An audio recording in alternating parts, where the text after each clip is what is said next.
Wait ரிடக்ஷனுக்கு homeopathy இருக்கா? தாராளமாக நிறைய மெடிகேஷன்ஸ் இருக்குமா. அதுக்கும் மேலே உணவு முறை மாற்றங்களும் நாங்கள் சொல்லுவோம்.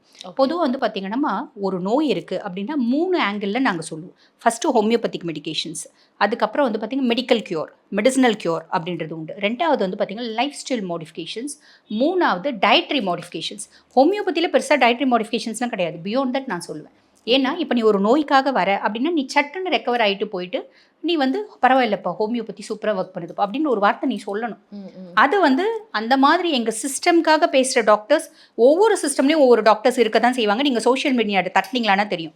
ஹோமியோபதி டாக்டர்ஸ் என்னோட ரெஜிஸ்ட்ரேஷன் நம்பரே 3500மா, A3500 என்னோட ரெஜிஸ்ட்ரேஷன் நம்பர், நானே 3500 நம்பர்.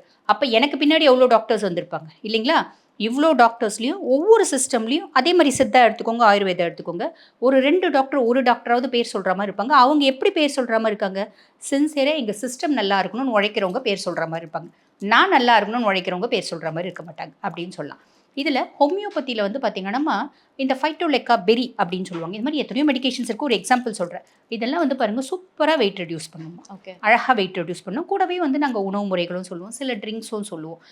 சில ட்ரிங்க்ஸ்னால் மெட்டபாலிசமாக அதிகப்படுத்தக்கூடிய ட்ரிங்க்ஸ் அப்படின்றது இருக்குமா. உதாரணத்துக்கு நம்ம ஒன்று சொல்லலாம். வெயிட் வந்து சாலிடாக குறையணும். இப்போ பெண்களுக்கு வந்து பார்த்திங்கன்னா அவங்க வெயிட் இருந்தால் கூட மேட்டர் இல்லை, தொப்பை இருக்கவே கூடாது இல்லைங்களா? பெல்லிஸ் வந்து ரொம்ப ஸ்லிம்மாக இருக்கணும், லைப்போசெக்ஷன் பண்ண பெல்லிஸ் மாதிரி இருக்கணும். நயன்தாரா மேடம் லைப்போசெக்ஷன் பண்ண பின்னாடி ஒரு பெல்லி இருக்கும், அந்த மாதிரி இருக்கணும்னு அப்படின்னு ஆசைப்படுறாங்க.